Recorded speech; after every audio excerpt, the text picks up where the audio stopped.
Bonjour à tous et bienvenue pour cette table ronde virtuelle mais dont le sujet et les intervenants sont bien réels. J'accueille aujourd'hui Dounia, tu es directrice data et digital de Unify, la plateforme 100% digitale du groupe TF1 qui regroupe des sites tels que Marmiton, Au Féminin, Les Numériques et beaucoup d'autres. Vincent, tu es cofondateur et co-CEO d'Artefact, cabinet de data consulting et agence de data marketing. Nous allons parler de data intelligence, c'est-à-dire de la capacité à transformer les données en valeur grâce à des innovations de produits, de procédés. Le sujet est important puisqu'on constate que les entreprises en pointe dans l'usage de la donnée ont des taux de croissance 80% supérieurs à ceux de leurs concurrents. Mais malheureusement, seuls 30% des projets de transformation digitale ou de transformation par la donnée atteignent leurs objectifs. Il y a pourtant un momentum aujourd'hui pour trois raisons. D'abord, la part du web dans le commerce augmente, comme chacun sait. Elle a presque doublé l'année dernière avec le Covid. Deuxièmement, l'accès aux plateformes de gestion des données se démocratise, tout comme l'accès à l'intelligence artificielle. Et troisièmement, les attentes des internautes, comme la réglementation quant à l'utilisation des données évoluent. Et donc, il est important de se responsabiliser sur ces sujets, ne serait-ce que pour ne pas se mettre en risque. Alors, transformer la donnée en valeur, de quoi parle-t-on? Comment faire et quels sont les enjeux? On en parle tout de suite. Première question pour toi, Vincent. Le slogan d'Artefact est Value by Data. Vous accompagnez des entreprises dans leur projet de transformation par la donnée. Est-ce que tu peux nous dire sur quel sujet vous êtes le plus souvent sollicité? Oui, bonjour Pierre-Louis. Déjà, je pense qu'on pourrait dire en introduction qu'aujourd'hui, les grands groupes n'ont plus peur d'afficher des ambitions très fortes sur leur programme d'accélération de la data et de l'intelligence artificielle qui peuvent se valoriser en centaines, voire en milliards d'euros. Donc aujourd'hui, on est sur des programmes qui apportent vraiment des bénéfices en termes de performance à l'entreprise. Je vais prendre trois exemples qu'on voit régulièrement émerger et sur lesquels on a un peu de recul chez Artefact. Le premier, c'est l'amélioration du marketing et en particulier l'amélioration des dépenses dans l'univers du média digital. On peut utiliser la data sur un certain nombre d'améliorations structurelles des dépenses. Par exemple, l'optimisation en cours de campagne repose sur la donnée dans le sens où en fait, on va utiliser des dashboards pour mesurer la performance et améliorer en cours de campagne des créas qui fonctionnent ou qui ne fonctionnent pas, des dépenses qui fonctionnent ou ne fonctionnent pas. C'est l'optimisation opérationnelle. Le deuxième levier, c'est l'amélioration des dépenses lorsque je fais mon planification budgétaire. Il y a notamment des questions qui se posent. Tu évoquais tout à l'heure l'émergence du web et du e-commerce. Aujourd'hui, il y a des grands arbitrages à faire sur les dépenses et la part des dépenses à faire sur le digital et le offline. La data peut apporter des réponses, notamment en observant ce qui s'est passé dans les campagnes précédentes. Et le troisième aspect, c'est ce qu'on appelle l'hyper-personnalisation ou l'hyper-targeting, où je viens utiliser les données des consommateurs pour faire du ciblage très précis sur des communautés ou des préférences, des intérêts par exemple. C'est l'univers du marketing qu'on connaît, je veux dire, le mieux aujourd'hui, sur lequel il y a eu le plus de use cases. Un deuxième univers qui est plus nouveau, c'est l'univers de la supply chain.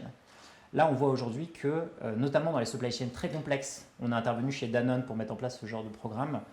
Ce sont des supply chains globales, interconnectées, qui peuvent être très denses avec des milliers et des milliers de références produits.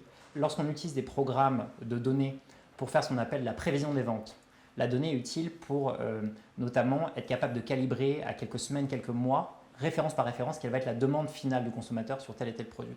On voit que dans ce cadre d'amélioration de ce qu'on appelle des forecasts, ce type de programme apporte un véritable soulagement aux équipes opérationnelles sur le terrain.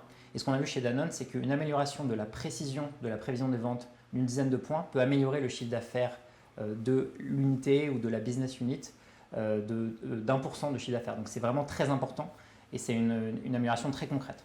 Troisième exemple que je voudrais mentionner, c'est l'amélioration de la relation client de manière générale et en particulier les ventes. On voit aujourd'hui qu'il y a un certain nombre de dispositifs qui s'appuient sur ce qu'on appelle du NLP, du Natural Language Processing, qui sont aujourd'hui très performants. Les moteurs arrivent parfaitement à reconnaître une phrase, des mots et à donner du sens. Et la nouveauté, c'est qu'ils sont capables d'interagir dans un laps de temps inférieur à 1 seconde. C'est-à-dire qu'on peut vraiment brancher aujourd'hui ce type d'outils industriels à des call centers et ce qu'on appelle le conseiller augmenté finalement, proposer au conseiller, dans le cadre de sa conversation live avec un client, une référence produit, une proposition de service ou même du contenu qui va être immédiatement proposé au conseiller pour améliorer finalement la relation avec son client. Donc on voit trois exemples finalement très variés, mais qui montrent vraiment le niveau de maturité aujourd'hui qu'on est capable d'atteindre avec ce genre de programme sur la data. Fascinant. Donc, connaissance client, amélioration des performances, prédiction. Dounia, toi qui as précisément fait avancer ces sujets chez Unify, est-ce que tu peux nous dire quelles sont tes données stratégiques et en quoi est-ce que vous avez réussi à faire évoluer vos offres grâce à elles? Par rapport à l'utilisation de la donnée, je vais abonder dans le sens des use cases ou des thématiques qui avaient été évoquées par Vincent précédemment. Avant cela, ce qu'il est important de comprendre dans toute initiative data, c'est de quelles données on parle et d'où elles viennent. Donc Unify est le résultat d'un processus de rachat et donc de fusion de plusieurs marques, une vingtaine d'assets au global. Et donc notre donnée, en fait, c'est la donnée qui est issue de ces différentes marques-là, qui ne sont présentes que sur le web, donc au travers d'applications ou de sites web. On a deux business models, celui d'éditeur de contenu, de médias digital, donc avec des contenus sous différents formats qui sont consultés et qui engagent différentes audiences. Et puis un deuxième métier qui est celui du e-commerce, où là on va plutôt adresser du coup des prospects ou des clients. Et donc notre donnée, elle est issue en fait de ces deux types de populations-là. Chacun de nos points de contact avec eux est une occasion de récolter de la donnée. Donc on va avoir de la donnée comportementale, d'où ils viennent, qu'est-ce qu'ils consultent, qu'est-ce qu'ils aiment, qu'est-ce qu'ils n'aiment pas. De la donnée sémantique, qui est à mon sens vraiment une donnée très différenciante. On est une content company, on produit des contenus. Ces contenus sont des contenus texte, des contenus vidéo, images. Et c'est l'occasion du coup de collecter une typologie de données qui va nous servir pour différents cas d'usage aussi. On est sur les mots-clés, les phrases, les expressions, parfois les sentiments, etc. Et puis ensuite, un faisceau de données qui est plus classique, je dirais, la sociodémo, le transactionnel, donc tout ce qui va être prix, composition panier, sensibilité aux remises, etc. Donc ça fait un asset de données qui est assez riche, à la fois en volume et à la fois en variété de la donnée. Donc pour les professionnels de la donnée que nous sommes, c'est un terrain de jeu qui est assez grisant. Et donc l'objectif numéro 1 face à cet actif-là, c'est de se dire où est-ce que je vais trouver de la valeur ajoutée. Et la valeur ajoutée, à mon sens, elle vient de l'impact. Tu en parlais tout à l'heure, Vincent. Et l'impact, lui, découle en fait de l'alignement entre la stratégie data et la stratégie du groupe et d'Unify. Et à ce titre, c'est assez intéressant que du coup la direction data que je pilote, elle soit directement rattachée à la direction générale en charge des revenus. Donc ça permet d'avoir un focus très pragmatique. Nous sommes là pour aider l'entreprise à augmenter, à diversifier ses revenus, à se différencier. Et ça va donner lieu du coup à une roadmap bicéphale, à deux visages. Des cas d'usage internes, donc ça c'est plutôt l'utilisation de la donnée pour nos opérations afin qu'elles puissent être plus efficaces parce que plus data-driven.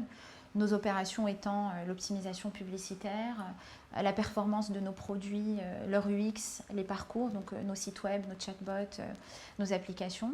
Et puis la connaissance fine de nos audiences et des contenus que l'on produit. À ce titre-là, peut-être pour concrétiser, on va avoir une approche à la fois descriptive sur ce monitoring des contenus, cette connaissance du bon fonctionnement ou pas d'un contenu. On va décrire en fait la manière dont ce contenu-là va être performant parce qu'il va engager une audience, qu'il va être consulté, qu'il va permettre d'avoir du trafic. J'ai un exemple en tête sur nos contenus recettes. Donc, on a une présence sur la verticale food, donc avec des recettes, des menus, etc.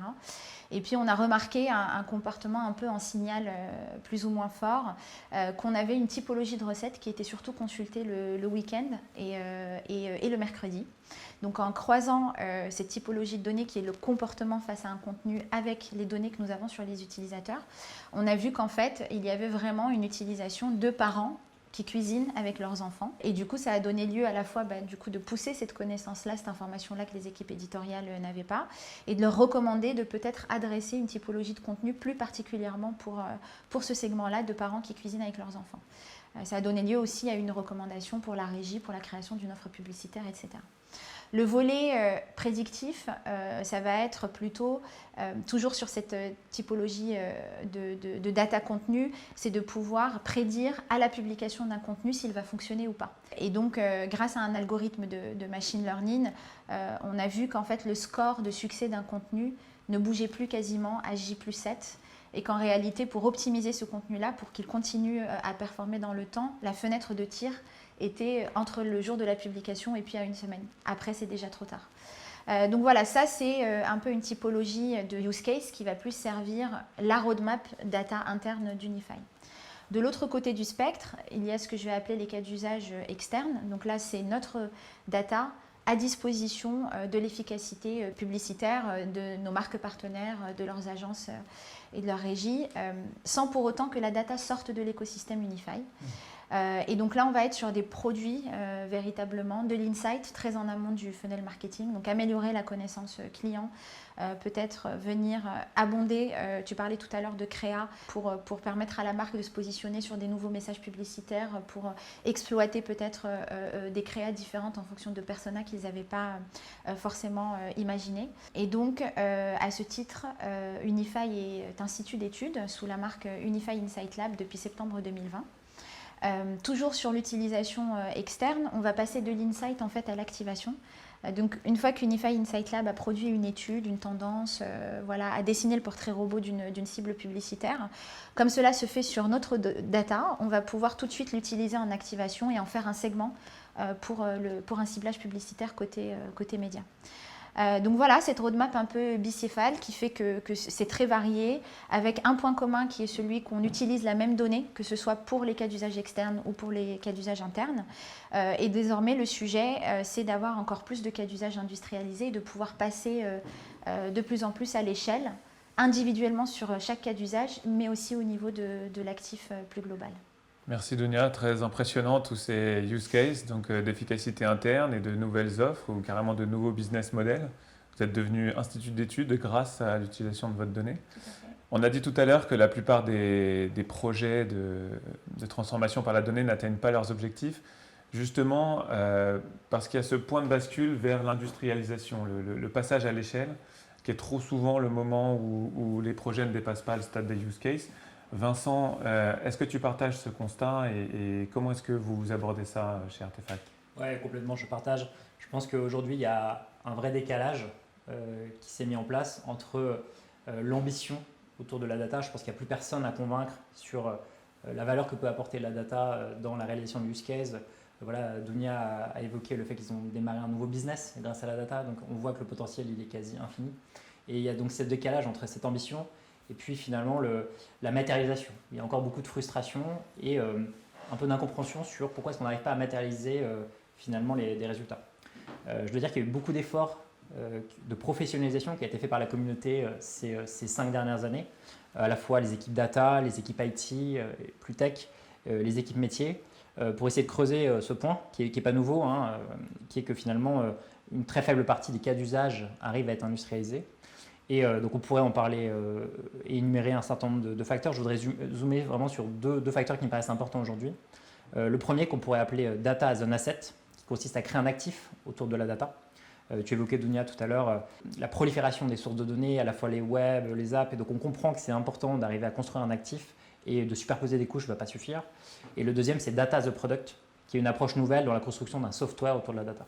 Sur le premier, le concept important à comprendre, c'est qu'avant de construire un actif, il faut résorber sa dette. La dette vient du fait qu'il y a eu par le passé une accumulation des données qui viennent d'une accumulation de couches technologiques. C'est à la fois des outils, c'est à la fois des nouveaux fronts et des nouvelles apps, c'est à la fois des nouvelles infrastructures qui viennent s'empiler les unes aux autres. Et donc finalement, générer beaucoup de données, oui certes, mais qui sont souvent parfois en doublon, parfois inaccessibles, qui nécessitent de parler à une personne qui connaît très bien la source de la donnée, qui ne sont pas documentées. Et donc tout ça génère beaucoup de ce qu'on appelle du lead time, du temps pour aller chercher cette donnée, et parfois beaucoup d'erreurs. Donc il faut résorber cette dette. Il faut comprendre que c'est un chantier qui peut être monumental, c'est presque sans fin. Je vais prendre l'exemple d'un client chez qui on travaille, qui est un grand acteur de la consommation. On va avoir 20 grands domaines de données. Un domaine de données, c'est par exemple les achats. On va avoir des centaines de sous-domaines. Par exemple, un sous-domaine, c'est l'ensemble des données liées aux fournisseurs. On va avoir des milliers d'attributs autour de ces grands domaines. Donc, par exemple, un attribut, ça va être l'adresse. Et puis après, on va avoir des centaines de milliers d'attributs spécifiques sur ces grands points d'information, comme par exemple l'email ou le code postal. Donc comment est-ce qu'on fait pour traiter tout ça? Clairement, on ne peut pas résoudre le problème d'un coup. Et donc un point qui est important, c'est d'avoir une approche pragmatique et de le faire sur les domaines qui sont le plus importants, pour mettre en place les use cases. Donc tu mentionnais tout à l'heure voilà, l'importance d'avoir des données sur ses web et ses fronts. Donc clairement, si on veut monétiser sa donnée, c'est important de commencer par ces aspects-là. Le deuxième, qui est un peu plus structurel, c'est d'imaginer des nouveaux rôles qui vont aider à pérenniser finalement cette gouvernance de la donnée dans une organisation. On voit notamment des rôles intéressants émerger autour de data domain owner. Donc c'est des gens qui vont être responsables de maintenir le domaine de données en qualité, ou de data steward, qui sont vraiment les gens qui vont opérer les transformations. Donc ça, c'est le premier aspect qu'on pourrait appeler data as an asset. Et il y a le deuxième aspect qui est tout aussi important, c'est data as a product. Pendant longtemps, on a imaginé que construire finalement des applicatifs autour de la data, c'était confier la responsabilité à un data scientist de construire un petit algorithme dans un univers séparé et que tout allait bien se passer. En fait, on comprend que ce n'est pas comme ça que ça marche. On comprend que la vision du succès, c'est avant tout une plateforme technologique avec des utilisateurs, donc le plus souvent qui doit avoir un front, qui doit être intégré dans les écosystèmes existants avec les legacy, avec des utilisateurs qui sont capables d'utiliser la solution. Donc finalement, c'est une approche qui est radicalement différente, qui est plus drivée finalement par le software et l'engineering que drivée par la donnée. Donc c'est un changement de paradigme qui est très important. Alors comment est-ce qu'on fait ça? Le premier élément qui est important, c'est la vision du produit. Nous, on pense que la vision du produit, elle doit être construite par les utilisateurs. Et donc quand on construit un produit comme ça, data, la première chose qu'on fait, c'est faire venir les utilisateurs finaux comme product manager. J'ai un exemple, on a construit pour Carrefour une solution de détection des ruptures de stock dans certains rayons. Et c'est le responsable du rayon lui-même qui a la casquette de product manager. Donc on voit des équipes beaucoup plus hybrides avec des product managers, des data scientists, des data engineers, des analystes qui vont aller travailler ensemble et non plus un data scientist qui travaille dans un univers séparé. Donc ça, c'est le premier aspect qui est, je dirais, organisationnel. Le deuxième aspect qui est plus technologique, c'est vraiment de construire un produit à partir de la data. Ça suppose de mettre en place des protocoles très rigoureux pour s'assurer de la continuité du flux de données, pour s'assurer de l'évolution de l'algorithme. Donc c'est contrôler que l'ensemble des procédures de traitement de données ont été mises en place. C'est s'assurer de la qualité de l'algorithme, la qualité du code, la maintenance du code, le versionning. Et donc c'est tout un écosystème à mettre en place qui relève plus de l'engineering finalement que de la data. Et j'ai un exemple d'il y a quelques années, avant qu'on mette en place toutes ces transformations, on avait mis en place un algorithme de prévision des ventes chez un acteur du luxe qui dépendait d'un flux de données qui nous était fourni. Et ce flux de données était historiquement organisé en convention européenne, avec des jours, mois, années. Et sans qu'on sache vraiment pourquoi, et sans qu'on soit averti, le flux a changé en mois, jour, année. Et donc on continuait à entraîner notre algorithme jusqu'à arriver au mois 13. On s'est rendu compte qu'il y avait un problème dans la source de la donnée. Et donc voilà, aujourd'hui ce type de problème n'arrive plus parce qu'on a des outils tout au long de la chaîne de traitement qui permettent de vérifier la qualité de données, que les traitements ont été conformes. Et donc là, voilà, c'est très important de comprendre que pour construire et industrialiser ces solutions, il faut imaginer la data as a product et non plus juste la data exécutée par des data scientists tout seuls. Merci beaucoup Vincent pour cet éclairage. Je retiens que en fait, ça peut paraître assez théorique et pourtant en fait, c'est considérablement pragmatique. Il s'agit d'abord de faire de la donnée un asset exploitable, la transformer en produit utilisable par les utilisateurs finaux, donc les métiers de l'entreprise, et puis maintenir ces produits dans le temps, éviter ce genre d'erreur du 13e mois, ou de ne pas avoir pu détecter ce genre d'erreur. Sont donc là des chantiers qui nécessitent des nouvelles compétences, éventuellement des nouvelles organisations. Dounia, est-ce que toi ça te parle? Est-ce que tu te reconnais dans ce que Vincent a dit et quels ont été les facteurs de succès pour dépasser ce type de difficultés chez vous? Alors, je me reconnais, on se reconnaît complètement, je parle au nom de l'équipe, je pense que dans la finesse de l'anecdote, on a tous eu un 13e mois à gérer. Voilà, non, c'est très juste ce que tu disais, Vincent. Sur les facteurs clés de succès, il y a évidemment, j'adhère beaucoup à ce que tu dis, le fait d'avoir un actif de données, y compris quand on est un acteur data riche comme Unify, c'est notre matière première. Donc un actif de données, ça se maintient dans le temps, ça continue à être collecté et à évoluer. Et puis ça se pilote aussi dans la finesse de ces sujets-là de gouvernance et de qualité de la donnée. Et aussi, moi je trouve que les initiatives data ont beaucoup à gagner à emprunter à cette démarche produit. Ça permet de rester très terre à terre. Un produit, ça se vend en interne, en externe aussi. Et du coup, le fait de s'orienter vers un produit data et non pas un software ou un morceau de code, etc., ça permet de garder ce pragmatisme terrain qui est nécessaire. Pour ce qui concerne les facteurs clés de succès d'Unify, je ne vais pas vous révéler des choses très exotiques. Moi, vraiment, la première chose, ça a été d'avoir une organisation qui s'appuie sur des compétences internalisées.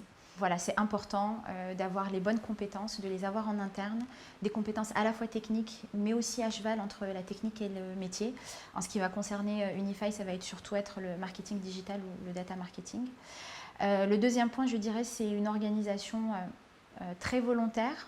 Là, ça vient du sponsorship, voilà, de la volonté d'Unify et de ses dirigeants que beaucoup de choses autour d'Unify tournent autour de sa donnée, à la fois en ligne de revenus, en transformation interne, etc. Mais aussi une organisation volontariste. On a fait le choix de centraliser les compétences pour adresser ces 20 marques. On a fait le choix de centraliser aussi la stack technique, donc les mêmes outils déployés de la même manière partout, que l'on soit sur le e-commerce, que l'on soit côté publisher, pour les 20 marques, en France comme à l'international. Et le dernier point, c'est vraiment le pragmatisme, parce que voilà, tu évoquais une timeline de 5 ans tout à l'heure. Le marché, je pense, est assez au fait de ce que peut apporter la donnée. Ça met beaucoup de pression, surtout sur une équipe qui se forme. Au mieux, on pense que l'on va faire des choses magiques et que voilà, cette équipe, c'est la licorne interne et on va révolutionner le business model d'Unify. Au pire, il y a beaucoup de défiance, voire de méfiance, parce qu'il y a un certain nombre d'initiatives qui n'ont peut-être pas atterri. Et donc, ça oblige vraiment à être très pragmatique et à choisir ses combats.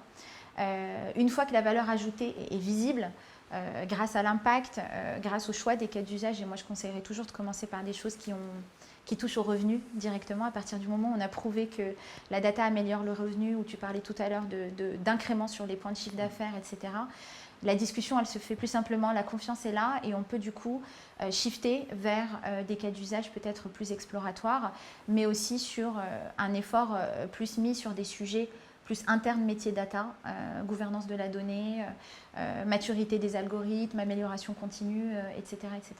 Donc pour résumer, je dirais une organisation très volontariste à la fois dans sa composante sponsorship, équipe interne et aussi centralisation et gestion de l'actif.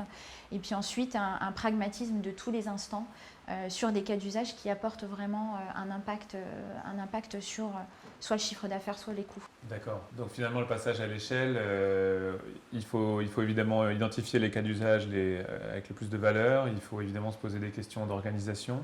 Et le sujet de la gouvernance est clé. Ce que tu disais me faisait penser à un client. Je pense à un client qui a carrément fusionné les équipes marketing et IT, qui du coup travaillent ensemble.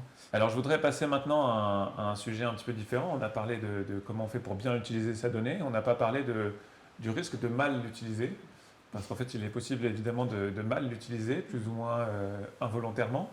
Et alors là, il y a des risques énormes, évidemment, d'image de marque, dans le cas où on trahit la confiance que les internautes nous portent en nous confiant des données. Et puis, de ce fait également, un risque légal et financier, puisqu'on sait désormais qu'avec le RGPD, la moindre infraction est passible d'amende allant jusqu'à 4% du chiffre d'affaires. Au-delà de la compliance, au-delà de la sécurisation des données, Vincent, tu me racontais l'autre jour que vous commenciez à être confronté à des sujets d'éthique dans l'utilisation des données. Est-ce que tu peux nous détailler ce point ?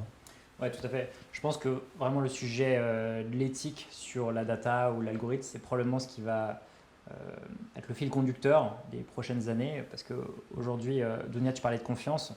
Clairement, ce climat de confiance, c'est hyper important de l'instaurer pour créer de l'adhésion et créer du changement. Avec l'arrivée massive des données et des algorithmes pour les traiter, va se poser clairement la question de la façon dont on les a construits et de la façon dont on les manipule. Je pense qu'il y a surtout deux thématiques qui va être important de traiter dans les prochaines années. C'est les biais et l'explicabilité. Les biais, c'est assez simple. Si je suis une banque et que je m'appuie sur des algorithmes pour construire des scores, pour évaluer le risque de défaut de crédit, si je dois attribuer un crédit à tel ou tel consommateur, il peut y avoir des biais qui arrivent, par exemple si ce score favorise telle ou telle communauté. C'est important quand je construis ces scores qu'ils soient neutres, ou en tout cas que je puisse expliquer la différence. Et donc ce qui m'amène au deuxième point, c'est l'explicabilité. Aujourd'hui, la façon dont on construit ces algorithmes, c'est lié à une superposition de couches technologiques. Donc finalement, il n'y a plus vraiment de propriétaires. Je vais avoir des algorithmes qui sont finalement open source, qui vont se brancher avec des composants qui sont dans le cloud. Plusieurs équipes vont collaborer dessus et donc il n'y a plus de propriétaires. Donc c'est très difficile de demander des comptes à quelqu'un. Gardez en tête qu'on doit être à un instant donné capable d'expliquer pourquoi tel algorithme a pris telle décision, c'est je pense très important. Et je crois que demain, les clients et les consommateurs pourront demander des comptes dans le cas d'obtention de tel ou tel crédit. Et donc ça va être important de pouvoir leur expliquer. Face à ces deux enjeux, je pense qu'il faut apporter une réponse qui est à la fois déontologique et à la fois technologique. Déontologique, alors nous chez Artefact, et je sais que beaucoup d'acteurs se structurent autour de ça, on forme nos équipes data pour manipuler dans une logique de confiance et d'éthique la donnée. Donc on a écrit un code où en fait nos collaborateurs doivent appliquer un certain nombre de checklists pour vérifier que les données respectent un certain nombre de principes. Je vais vous donner quelques exemples. Éviter des biais historiques, par exemple. Si je cherche à construire un algorithme pour prédire le salaire d'un futur ou d'une future dirigeante d'entreprise et que je m'appuie sur des données historiques issues des dernières années des salaires des hauts dirigeants du CAC 40, je vais manifestement avoir un biais de représentativité du fait qu'il n'y a clairement pas assez de femmes dans l'échantillon. Donc je ne vais pas pouvoir m'appuyer sur cet échantillon pour faire l'extrapolation, ou je vais être obligé de redresser l'échantillon ou d'utiliser un autre échantillon. Un autre exemple de choses qu'on vérifie, c'est d'éviter les biais cachés. Si je prends l'exemple aujourd'hui du téléphone, le téléphone c'est un immense facteur d'explicabilité, en tout cas une forte corrélation avec le niveau social et familial des gens. Et donc si j'estime que ce niveau social et familial est une variable importante, je ne peux pas utiliser, ou en tout cas sensible, je ne peux pas utiliser le téléphone comme un vecteur pour aller construire mon modèle. Et donc ça, c'est le code déontologique. Face à ça, on a aussi des réponses technologiques. Et ce qui est intéressant, c'est qu'on voit que ce qu'a apporté finalement la technologie, des risques de dérapage, des algorithmes non explicables, des risques de biais, la technologie peut aussi apporter des réponses face à ça.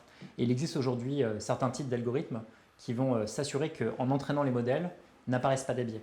Donc si je reprends l'exemple que j'ai cité tout à l'heure sur une banque qui construit un score pour évaluer le risque de défaut, on a fait l'exercice en cas réel. Et en fait, on s'est rendu compte qu'en dégradant très légèrement la performance du modèle, on pouvait avoir un modèle qui était humainement et éthiquement beaucoup plus équilibré, notamment avec des représentativités en sortie de modèle équilibrées entre les femmes et les hommes.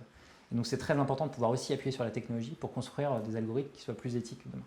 Donc je trouve ça intéressant cette composante et clairement je pense que la technologie ne pourra pas apporter toutes les réponses, pourra apporter certaines réponses, mais c'est sans doute l'alliance, encore une fois ici, entre des bonnes pratiques humaines, une conscience des biais et des risques possibles et quelques éléments que va apporter la technologie qui vont apporter une réponse et réussir à créer le climat de confiance dont on a besoin demain pour mettre en place de vastes programmes de transformation. C'est très juste Vincent, cet arbitrage entre la performance, dégrader la performance d'un algo pour ne pas créer de biais. Je pense que les exemples que tu cites, c'était un peu la décharge électrique dont on avait besoin sur les biais de genre, etc., pour remettre l'éthique au centre des discussions sur les algos. Toi, tu évoques le produit de sortie, déjà le fait que le produit de sortie soit éthique.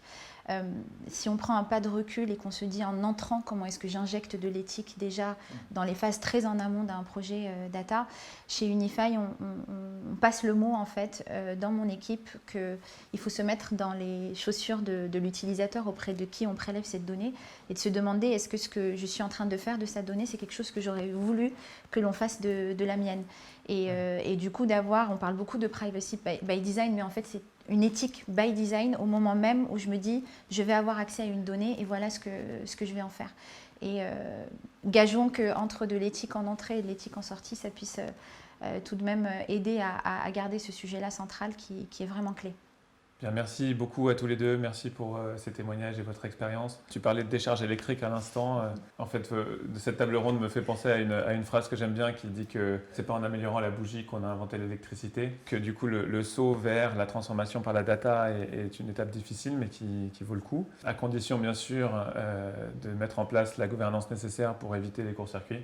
Si besoin de s'en convaincre davantage, je vous invite à participer à notre autre table ronde sur la data et l'impact business. On reviendra au cours de cette table ronde sur des exemples avec des entreprises comme Orange Bank ou le groupe Se Loger. Voilà, donc je vous remercie. Merci à tous.